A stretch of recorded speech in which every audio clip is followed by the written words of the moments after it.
The slap echoed through the pristine white corridors of Seoul Grace Hospital like a gunshot. Nurse Elizabeth's head snapped to the side, her vision blurring as pain exploded across her cheek. She stumbled backward, her hand instinctively flying to her stomach, protecting the precious life growing inside her. The medical chart she'd been holding clattered to the floor, papers scattering like fallen leaves. "That's what happens when incompetent staff waste my time," the man said, his voice dripping with contempt.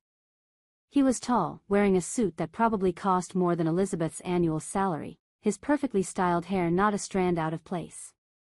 His lips curved into a smile that made Elizabeth's blood run cold.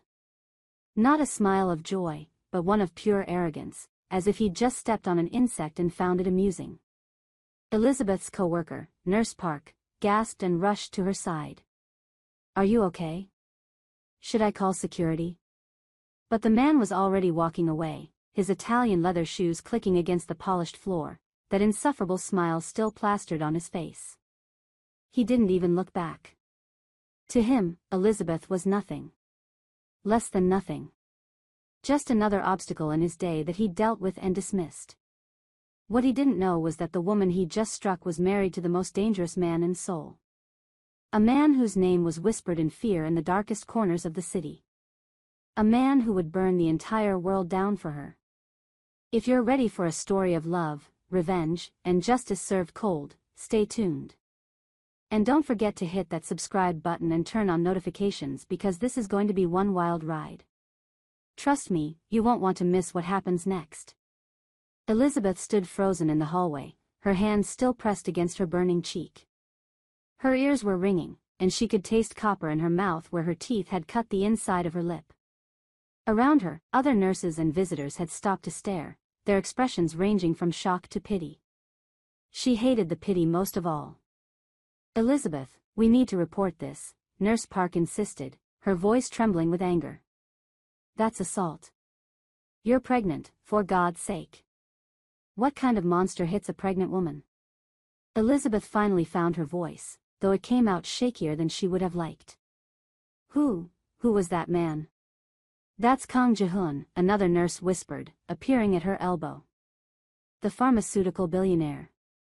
His company supplies half the medications in this hospital. He was yelling because his mother's private room wasn't ready when he arrived. I tried to explain that the previous patient needed more time for discharge," Elizabeth said, her voice growing stronger as shock gave way to anger. "I was polite. I was doing my job. He had no right." "Men like that think they have every right," Nurse Park said bitterly.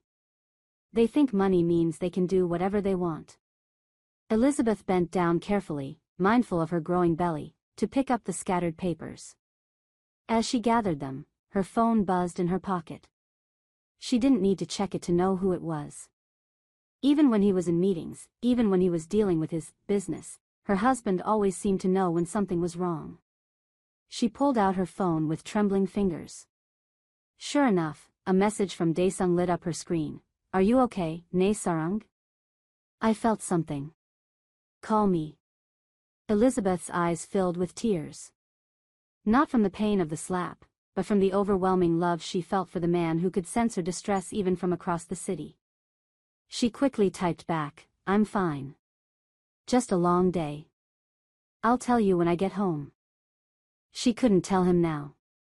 Not here. Not in a text message. Because she knew her husband, knew him better than anyone else in this world. Kim Dae-sung was many things, dangerous, powerful, ruthless when necessary, but when it came to her, he was protective to the point of obsession. If she told him now what had happened, he would leave whatever he was doing and this entire hospital would become a war zone. "Let me check you over," Nurse Park said, gently guiding Elizabeth to a nearby empty examination room. "You took a hard hit. We need to make sure the baby is okay." The word of baby made Elizabeth's protective instincts surge even stronger. She had been 3 months pregnant, just beginning to show. She and Daesung had tried for 2 years, had almost given up hope, and then this miracle had happened. This precious, beautiful miracle. As Nurse Park checked her vital signs and the baby's heartbeat, Elizabeth's mind raced. She should report this. She should file charges. But she knew how these things went. Rich men like Kang Ji-hoon had lawyers that could make problems disappear. He would claim she had been rude, that he had merely gestured and she'd exaggerated. The hospital board would side with the man whose company kept them supplied with medications at competitive prices. The injustice of it made her want to scream. "The baby's heartbeat is strong," Nurse Park said with relief. "But you should still tell your husband. Isn't he that businessman who comes to pick you up sometimes? The one with the expensive cars?" Elizabeth almost laughed. Businessman. If only that were all he was.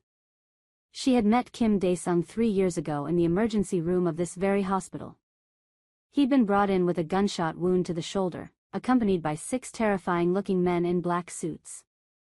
The attending physician had been too scared to treat him, hands shaking so badly he couldn't hold the instruments. Elizabeth had stepped in. She hadn't cared who he was or what he'd done. She'd seen a man in pain who needed help, and she'd helped him. She'd cleaned the wound, removed the bullet, and stitched him up while lecturing him about the importance of seeking proper medical care and staying out of dangerous situations. His men had looked at her like she'd grown a second head. Nobody lectured Kim Dae-sung. But he had listened to every word, his dark eyes never leaving her face, a slight smile playing at his lips. "What's your name?" he'd asked when she was done. "Elizabeth." "Elizabeth," he'd repeated, as if tasting the name.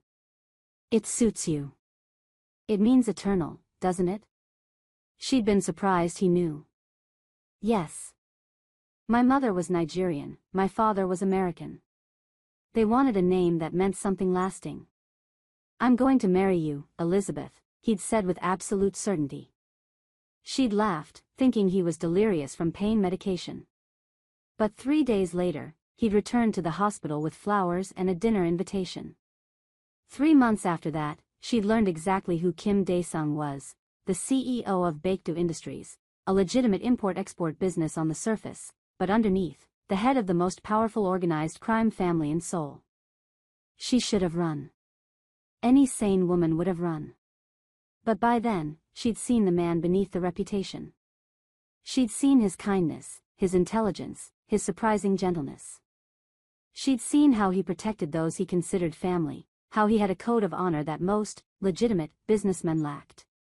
And she'd seen how he looked at her, like she was the sun and the moon and every star in the sky. They'd been married 6 months later in a private ceremony. Her father had walked her down the aisle with tears in his eyes, while Dae-sung's men had surrounded the venue in discreet security. It was the merging of 2 worlds that should never have met, but somehow fit together perfectly. Now, as Elizabeth finished her shift and walked toward the hospital exit, every step reminded her of what had happened. Her cheek still throbbed. Her pride hurt even more. The black Mercedes was already waiting at the curb, exactly where it always was at the end of her shift. But today, Dae-sung wasn't sitting in the back like usual. He was leaning against the car, arms crossed, his sharp eyes taking in every detail of her appearance the moment she walked through the doors. She'd seen him in his tailored 3-piece suits at charity galas, charming Seoul's elite. She'd seen him in casual clothes on lazy Sundays, cooking her breakfast.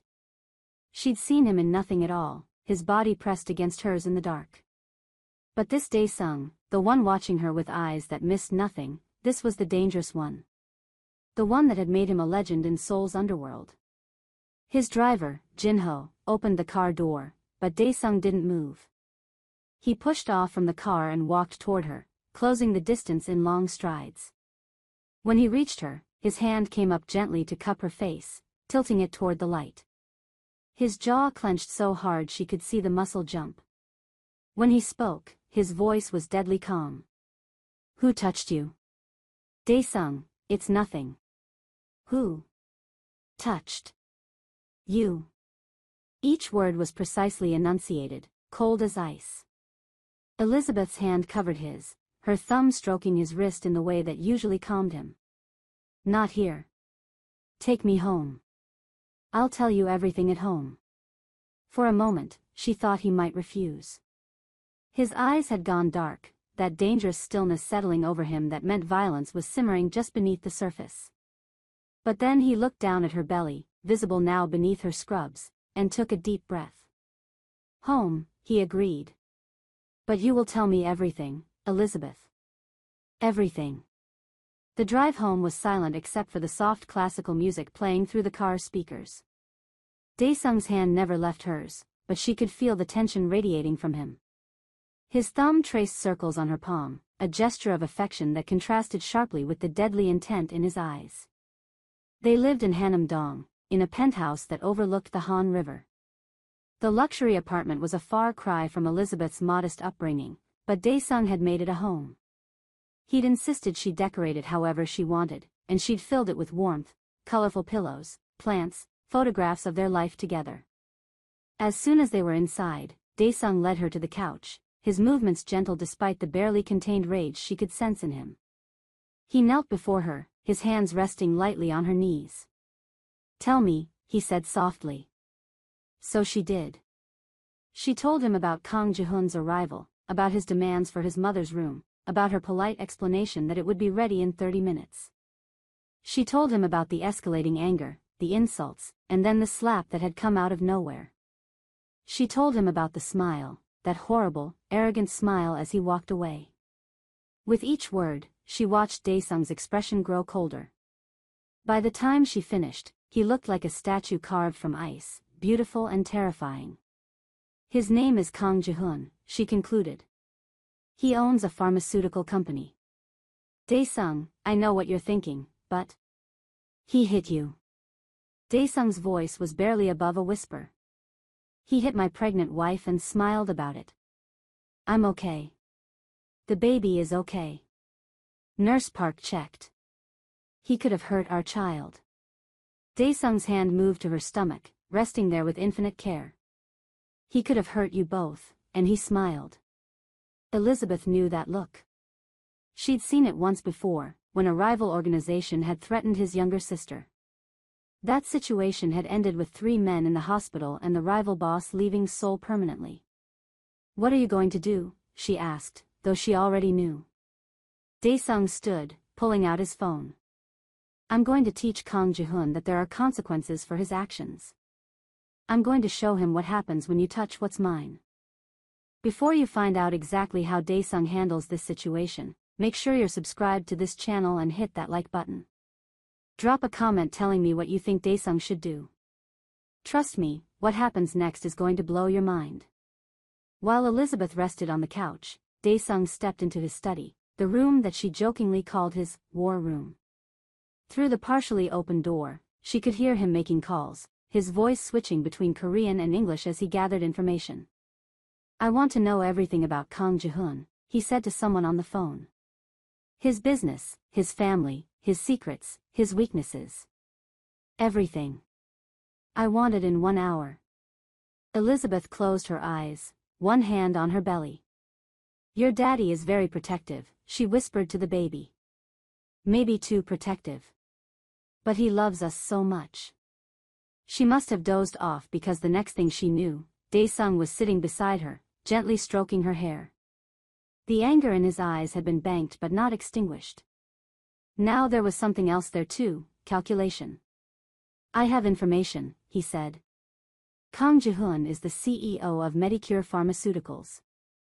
On the surface, he's a successful businessman, a philanthropist, a pillar of society. Underneath, he's drowning in debt from bad investments and has been cutting corners on drug safety to maintain his profit margins." "How did you find that out so fast?" A small smile touched his lips. "Nae sarung, I control half of Seoul's information network. Finding dirt on a corrupt businessman is easy." "What are you planning?" "First, I'm going to destroy his business," Dae-sung said calmly, as if discussing the weather. "Then I'm going to destroy his reputation. Then, when he has nothing left, when he's lost everything that matters to him, I'm going to introduce myself properly." "Dae-sung." He silenced her with a gentle kiss. "He hurt you, Elizabeth. He put his hands on you in violence. He could have hurt our child. Did you think I would let that go unpunished? I just don't want you to do something that will take you away from us," she whispered, her hand covering his on her belly. "We need you. I need you."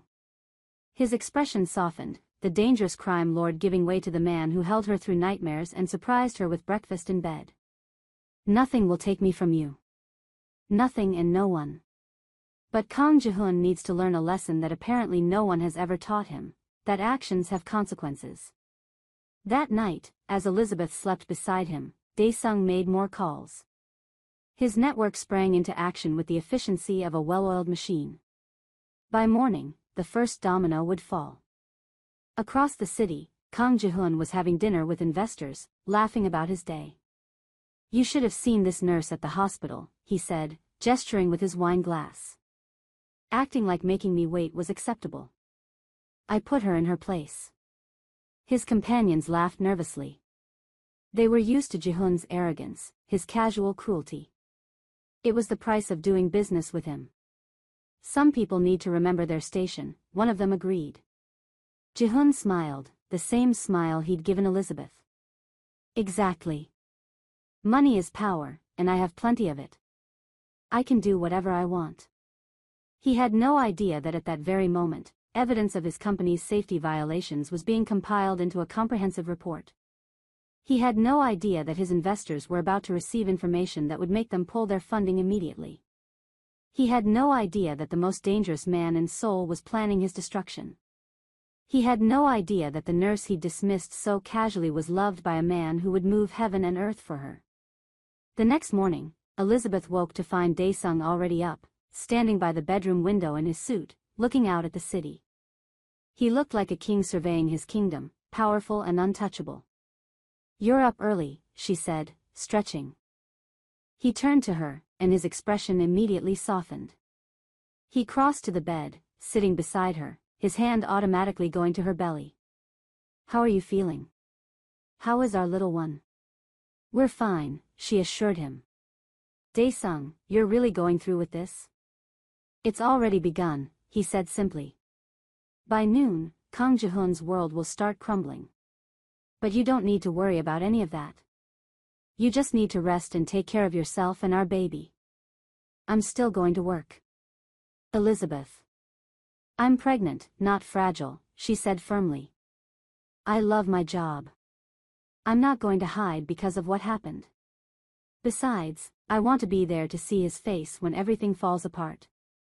Dae-sung studied her for a long moment, then a slow smile spread across his face. "You have a bit of a vengeful streak, don't you, Nae-sarung?" "I learned from the best," she teased. He laughed, the sound warm and genuine, then kissed her thoroughly. "That's my girl. But Jinho drives you to and from work, and I'm assigning 2 of my men to watch the hospital discreetly. Non-negotiable." "Fine," she agreed, knowing when to pick her battles. At the hospital, the atmosphere was strange. Nurses were huddled in small groups, whispering urgently. Elizabeth caught fragments of conversation as she walked to the nurses' station. "Medicure stock is plummeting. Investigation into safety violations. Investors are pulling out." Nurse Park rushed up to her, eyes wide. "Have you heard? Kang Ji-hoon's company is in crisis. Apparently, there's been an investigation into some of their medications. Deaths that were covered up. Falsified safety data. It's all over the news." Elizabeth kept her expression neutral. "Really? The hospital board just had an emergency meeting. We're cutting all ties with Medicure and finding new suppliers. I heard Kang Ji-hoon has been trying to call the hospital director all morning, but no one will take his calls." As if summoned by their conversation, the elevator doors opened and Kang Ji-hoon stumbled out. He looked nothing like the composed, arrogant man from yesterday. His suit was wrinkled, his hair disheveled, his eyes wild with panic and rage. "Where is Director Park?" he demanded, grabbing the nearest nurse. "I need to speak with Director Park immediately." Security was already approaching, but Ji-hoon shook them off. "Do you know who I am?" "Yes, sir," the security guard said calmly. "You're the CEO of a company currently under investigation for negligent homicide. The director has instructed us to escort you from the premises." "This is a mistake." Ji-hoon's voice rose to a shout. "This is sabotage. Someone is targeting me. His eyes swept the hallway and landed on Elizabeth. For a moment, recognition flickered across his face, but it was clear he didn't truly remember her. She was just another face, another person beneath his notice. But she remembered him. She remembered the feel of his hand against her face, the sound of his laughter as he walked away. "You," Ji-hoon said, pointing at her. "You work here. Tell Director Park that I need to see him. Now." Elizabeth met his eyes steadily. "I'm sorry, sir. I can't help you." "Can't or won't?" His face flushed red. "Do you have any idea what I could do to your career?" "From what I hear," Elizabeth said calmly, "you can't do much of anything anymore." Security guards took his arms, more firmly this time. As they led him toward the elevator, Ji-hoon continued to shout threats and demands, his voice echoing through the corridor. Nurse Park appeared at Elizabeth's elbow. That was incredibly satisfying to watch. Karma really is real. If Elizabeth had thought that was the end of it, she was wrong. That evening, when Jin-ho drove her home, she found Dae-sung in his study, multiple computer screens displaying various news articles and financial reports. "Medicure's stock lost 70% of its value today," he said without looking up. 3 major investors pulled their funding. The government has launched a formal investigation into safety violations. Evidence has been leaked to the press about at least 8 deaths that can be directly linked to their substandard medications. "Evidence you provided," Elizabeth said. "Evidence that existed and was being ignored," Dae-sung corrected. "I simply made sure the right people saw it. Everything I've revealed is true, Elizabeth. Kang Ji-hoon has been poisoning people for profit. He deserves everything that's happening to him." He finally turned to look at her. "But this is only the beginning. I want him to lose everything. I want him to understand what it feels like to be powerless." Over the next week, Elizabeth watched Kang Ji-hoon's downfall from the unique vantage point of the hospital where it had all begun. Every day brought new revelations, new scandals. The pharmaceutical company that had been his pride was seized by the government. His assets were frozen pending investigation. His society friends stopped returning his calls. And through it all, Dae-sung orchestrated every move with the precision of a master chess player. "He's filing for bankruptcy," Dae-sung reported one evening, his hand resting on Elizabeth's belly as they lay in bed. The baby had started kicking recently, and he never missed an opportunity to feel it. His wife filed for divorce this morning. His country club revoked his membership. He's losing his house next week. "Do you feel better?" Elizabeth asked softly. "Now that he's lost everything?"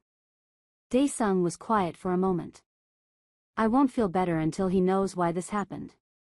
Until he understands that his actions had consequences."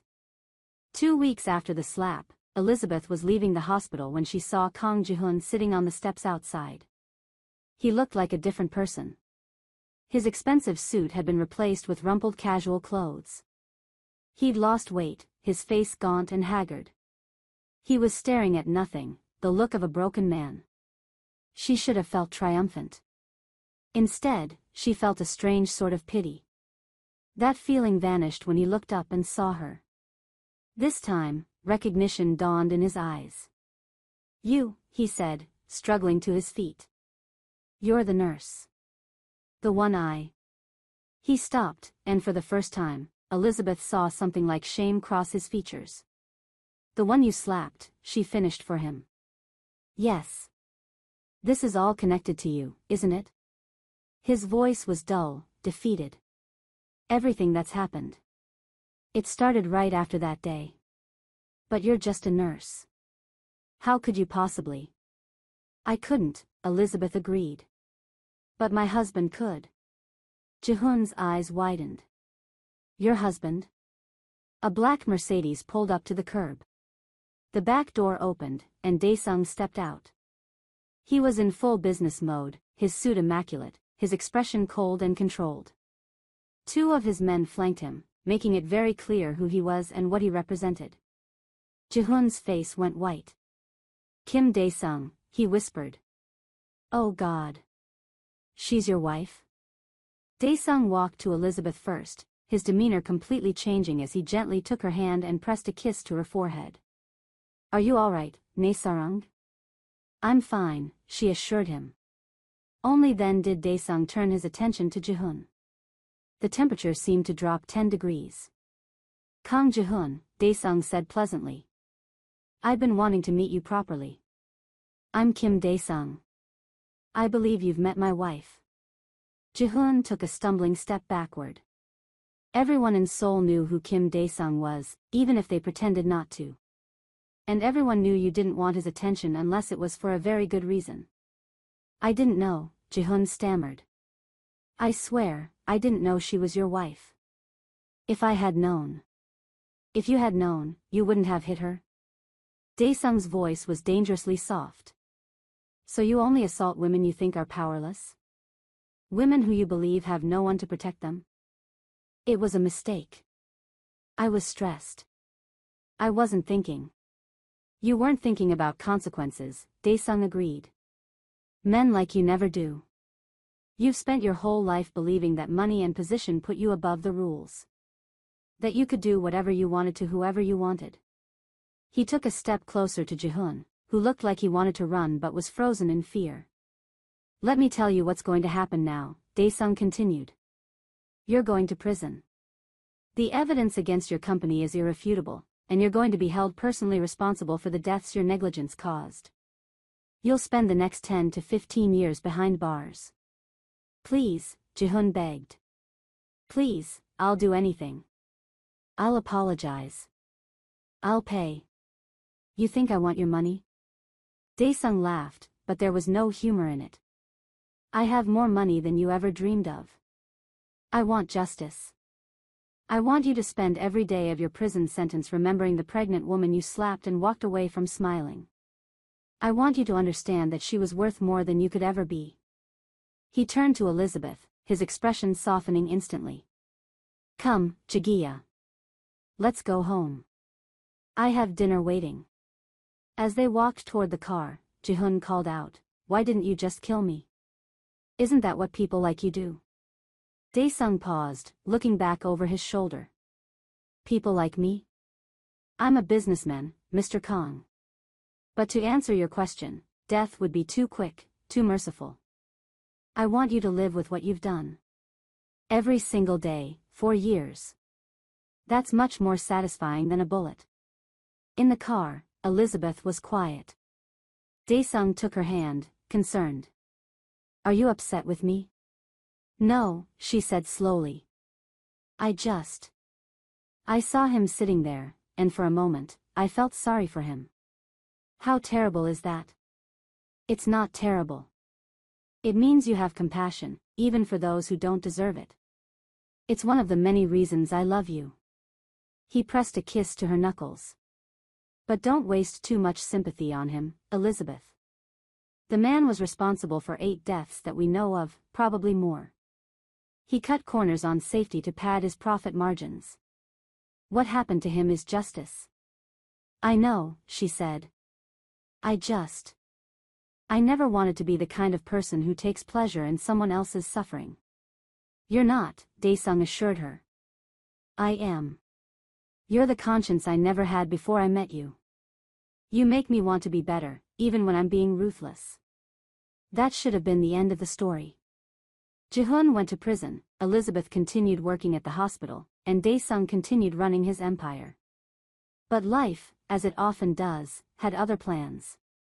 3 months later, Elizabeth was 6 months pregnant, her belly round and prominent. She'd cut back on her hours at the hospital but still insisted on working.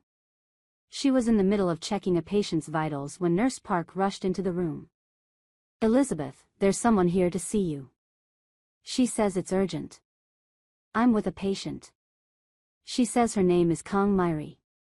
She says she's Kang Ji-hoon's mother." Elizabeth's hands stilled. "Tell her I'll be there in 5 minutes." She finished with her patient, her mind racing. What could Ji-hoon's mother possibly want with her? She'd heard the woman had been ill, that she'd suffered a stroke when her son was arrested. Was she here for revenge? For an apology? The woman waiting in the small consultation room was elderly, probably in her 70s, and obviously unwell. She was in a wheelchair, one side of her face slightly drooped from the stroke. But her eyes were sharp and clear as they fixed on Elizabeth.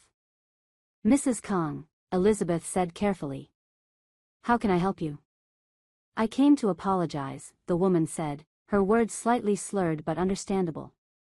"For my son. For what he did to you." Elizabeth sat down slowly, surprised. "You don't need to apologize for his actions." "Don't I?" Myri's laugh was bitter. "I raised him. I spoiled him. His father died when he was young, and I gave him everything he wanted, never taught him the word no. I created the monster who hurt you." "Mrs. Kong. Please, let me finish." The older woman's eyes filled with tears. "I lost everything because of what my son did. My health, my home, my standing in society. But I deserved to lose it. Because I knew, deep down, what kind of man he was becoming, and I did nothing to stop it." She reached into her purse with her good hand and pulled out an envelope. "This is every bit of money I have left. It's not much, just 50,000 won. I want you to have it. For the baby. I know it doesn't make up for what he did, but—" "Mrs. Kong, I can't take your money," Elizabeth said gently. "Especially not if it's all you have. Please." The woman was crying now. "Please let me do this one thing to try to make amends. My son is in prison where he belongs. I have nothing and no one. Let me do this." Elizabeth looked at the elderly woman and saw genuine remorse, genuine pain. She thought about refusing again, but she realized this wasn't really about the money. This was about Myri's need for redemption, for some way to atone for her son's sins. "Okay," Elizabeth said softly. "I'll accept it. And I'll make sure it goes towards something good for the baby." Myri's face crumpled with relief. "Thank you. Thank you." She paused, then asked hesitantly, "Is it true? Is your husband really Kim Dae-sung?" "Yes. I'm surprised he didn't kill my son." "He's not a murderer, Mrs. Kong. He's a businessman who protects his family. And he loves you very much," Myri observed. "I can tell by what he did. My husband loved me like that once, before he died. I wish I had taught our son to love like that, instead of teaching him that money and power were all that mattered." After Myri left, Elizabeth sat in the consultation room for a long time, thinking. When she got home that evening, she told Dae-sung about the visit. "She gave you money?" he asked incredulously. "Elizabeth, she has nothing. She's living in a small government-subsidized apartment." "I know. That's why it meant something that she offered." Elizabeth took his hand. "I want to do something for her. I want to make sure she has proper medical care, that she's looked after." Dae-sung stared at his wife as if seeing her for the first time. "You want me to help the mother of the man who struck you?"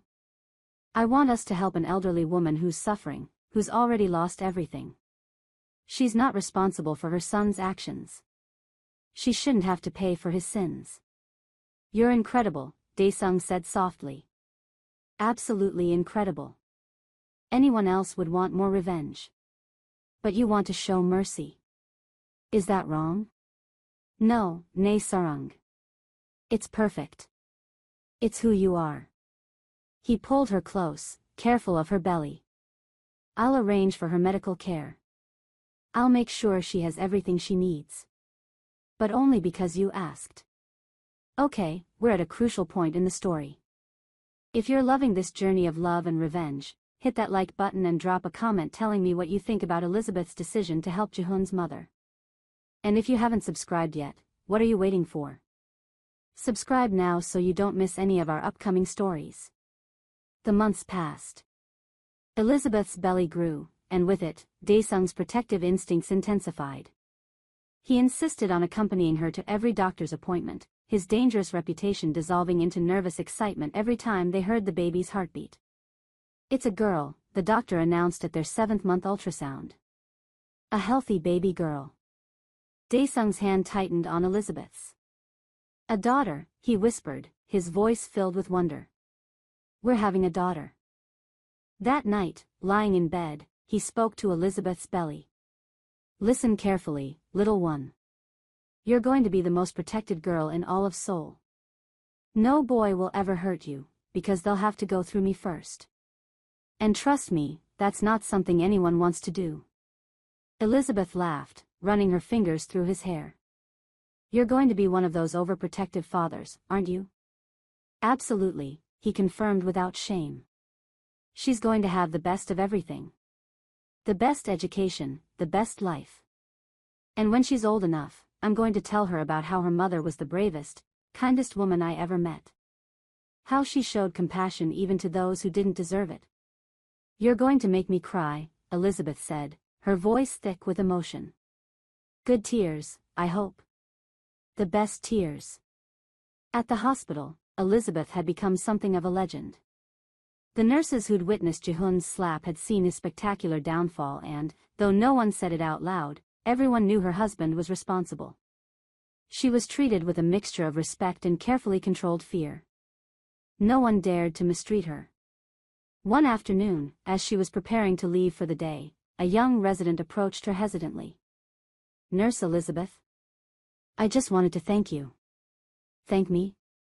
For what?" "My sister died 2 years ago from a medication made by Medicure. We tried to get justice, but they had too many lawyers, too much money. When the truth about their safety violations came out, when Kang Ji-hoon was arrested, it felt like she finally got the justice she deserved. I know somehow you were connected to that." Elizabeth felt tears prick her eyes. "I'm so sorry about your sister." "She was only 19, the resident said, her own eyes bright with tears.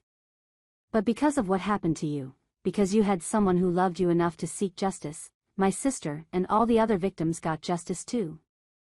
So thank you." That evening, Elizabeth told Dae-sung about the conversation. He listened quietly, his hand resting on her belly as always.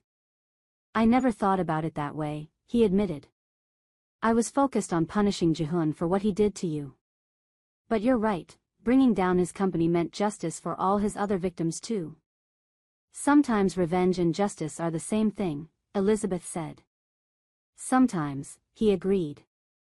"But only when the person seeking revenge has a conscience. You keep me grounded, Elizabeth.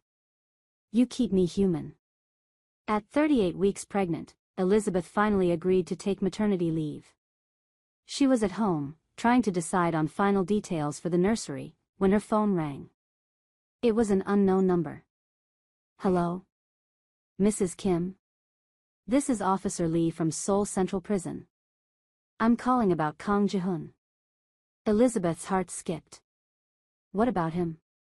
"He's asking to speak with you. He says he has something important to tell you before, well, he's been diagnosed with terminal pancreatic cancer. He has maybe 3 months to live." Elizabeth sat down heavily. "He wants to see me. He says he needs to apologize properly." "You're under no obligation to see him, of course. But he asked me to call." After she hung up, Elizabeth sat in silence. Dae-sung was at a business meeting across town. She could call him, ask him what to do. But she already knew what she needed to do. 2 days later, with Dae-sung beside her, he'd absolutely refused to let her go alone. Elizabeth walked into Seoul Central Prison. Ji-hoon had been moved to the prison hospital, a small room with barred windows and the smell of antiseptic. He looked nothing like the arrogant billionaire who'd slapped her. Prison and illness had reduced him to a shadow, thin and pale, his eyes hollow. "You came," he said, his voice weak. "I didn't think you would." "I almost didn't," Elizabeth admitted. Dae-sung stood behind her, silent and watchful. "I'm dying," Ji-hoon said bluntly. "The doctors say 3 months, maybe less. I guess that's karma too, isn't it? I sold medications that killed people, and now I'm dying." "Why did you want to see me?" "Because you're the one I can't stop thinking about," he said. "Not the people who died from my medications. Not my ex-wife or my mother. You. The pregnant woman I slapped because I was having a bad day and thought I could do whatever I wanted. He struggled to sit up straighter. I've had a lot of time to think in here. About the kind of man I was. The kind of man my father would have been ashamed of. I became everything I hated, cruel, selfish, consumed by money and power. Tears ran down his gaunt face. I can't undo what I did. I can't bring back the people who died because of my company's negligence. I can't take back hitting you. But I wanted you to know that I'm sorry. Truly, deeply sorry. Not because your husband destroyed me, I deserve that. But because you were just trying to do your job, and I hurt you for it. Elizabeth was quiet for a long moment. I forgive you, she finally said. Ji-hoon's eyes widened in shock. What? I forgive you.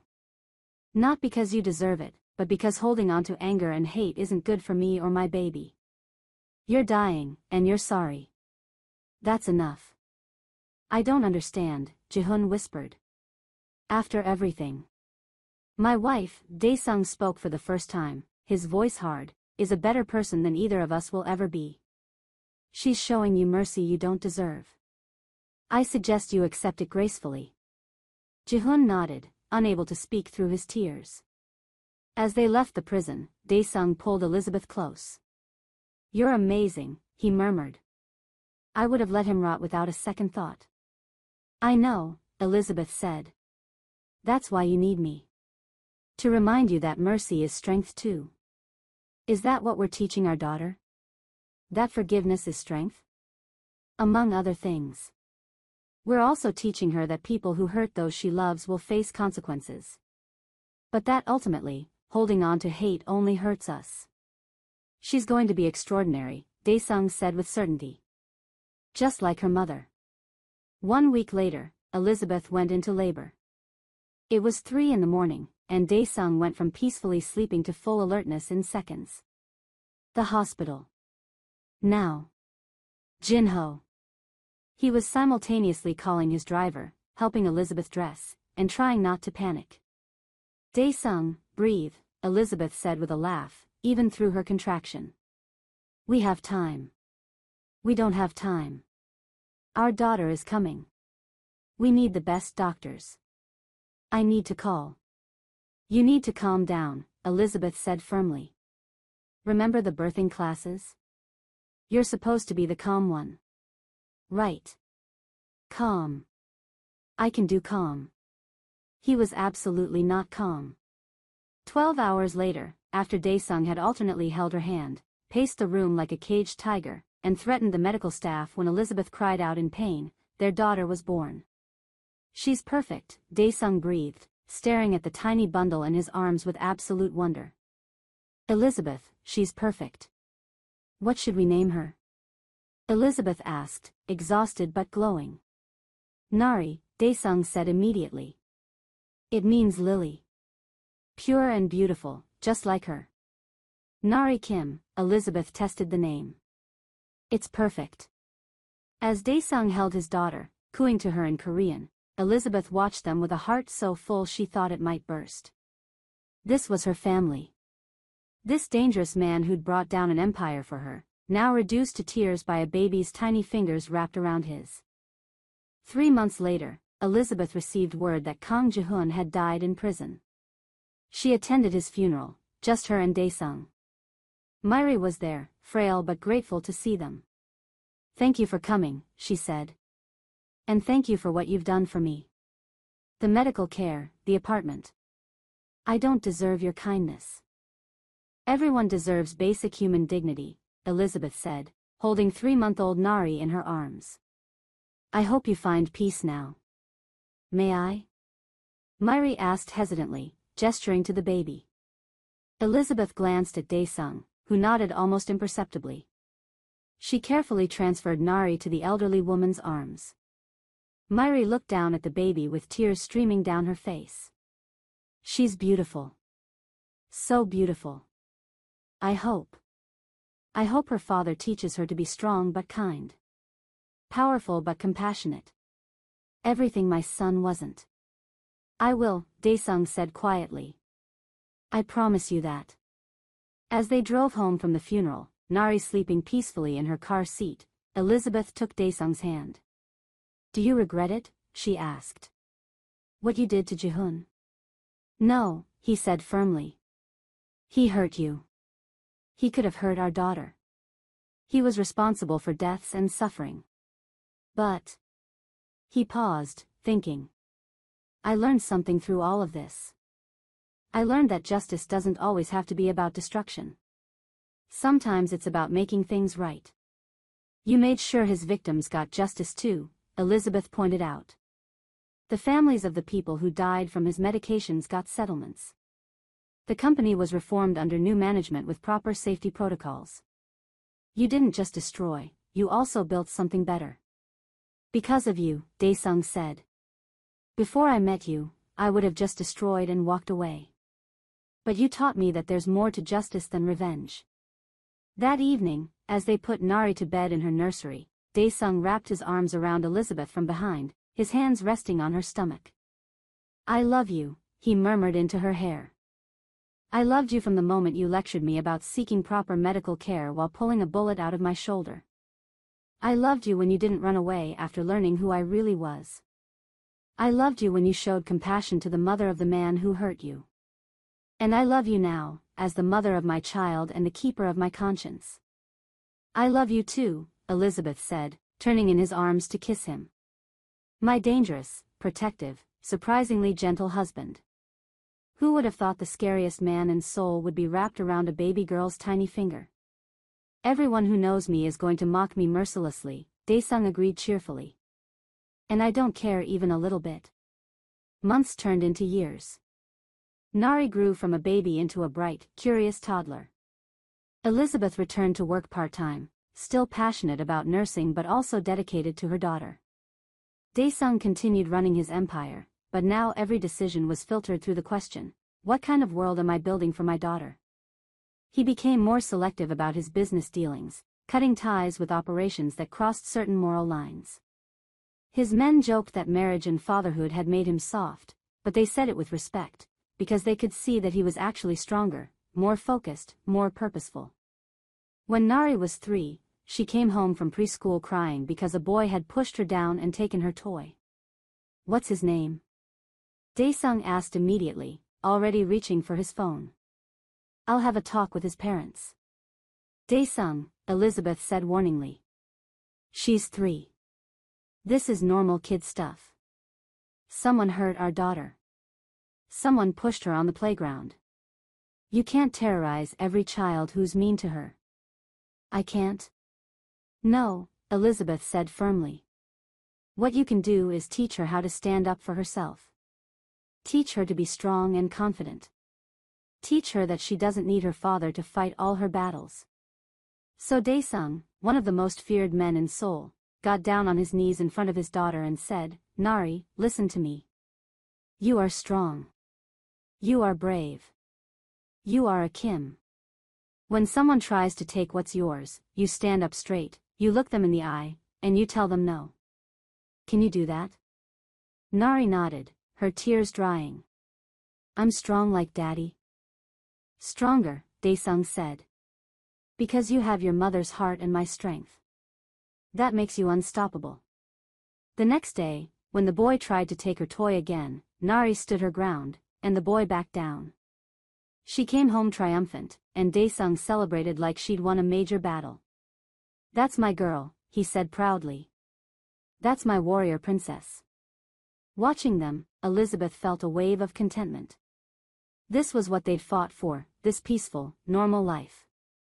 A life where the biggest drama was playground conflicts, not criminal empires or revenge plots. But she also knew that Daesung's world was never completely peaceful.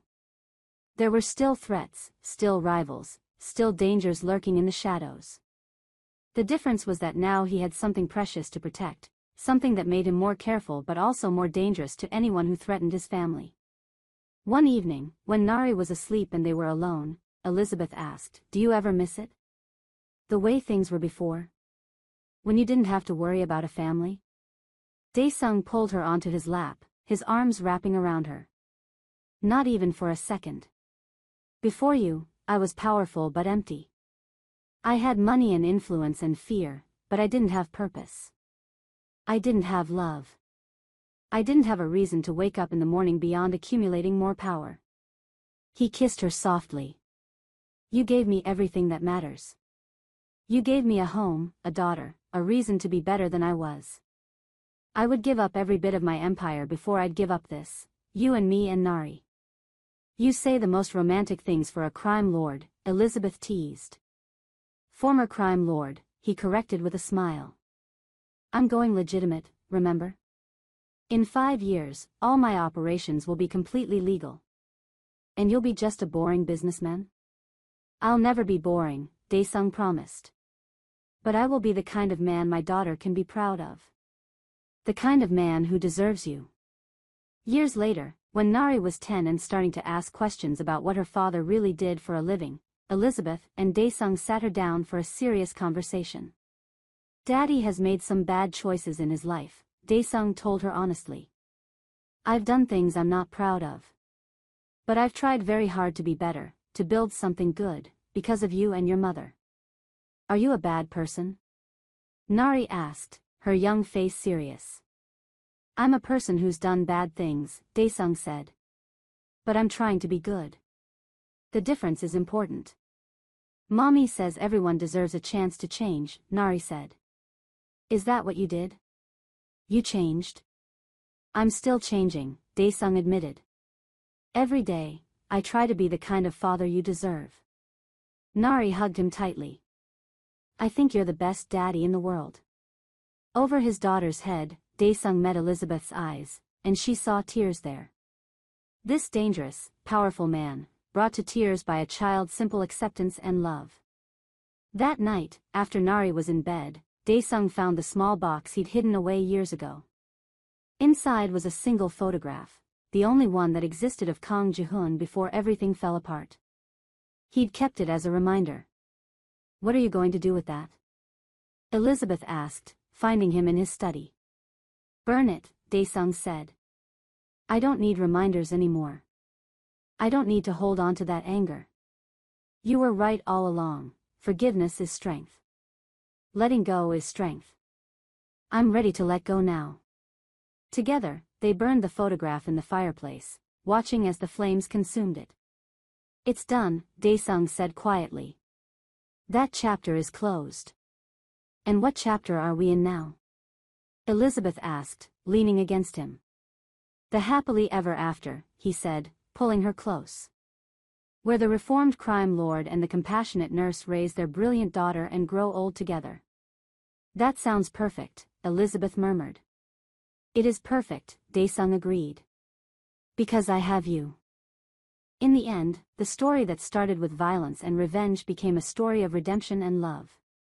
Kang Ji-hoon got the justice he deserved, but more importantly, he got the mercy he didn't deserve. His mother was cared for in her final years. The victims of his company's negligence received compensation and closure. And Elizabeth and Daesung built a life together that was stronger than either of them could have imagined.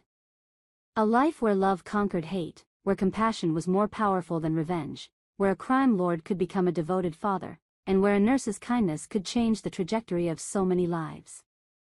Years later, when someone asked Daesung what the most dangerous thing he'd ever done was, he didn't talk about criminal operations or territorial disputes or acts of revenge. The most dangerous thing I ever did, he said with a smile, was fall in love with a woman who saw past what I was to what I could become. She made me want to be better. She made me believe I could be better. That kind of transformation is terrifying and exhilarating and absolutely worth every risk. And Elizabeth, hearing this, would smile and take his hand, because she knew the truth.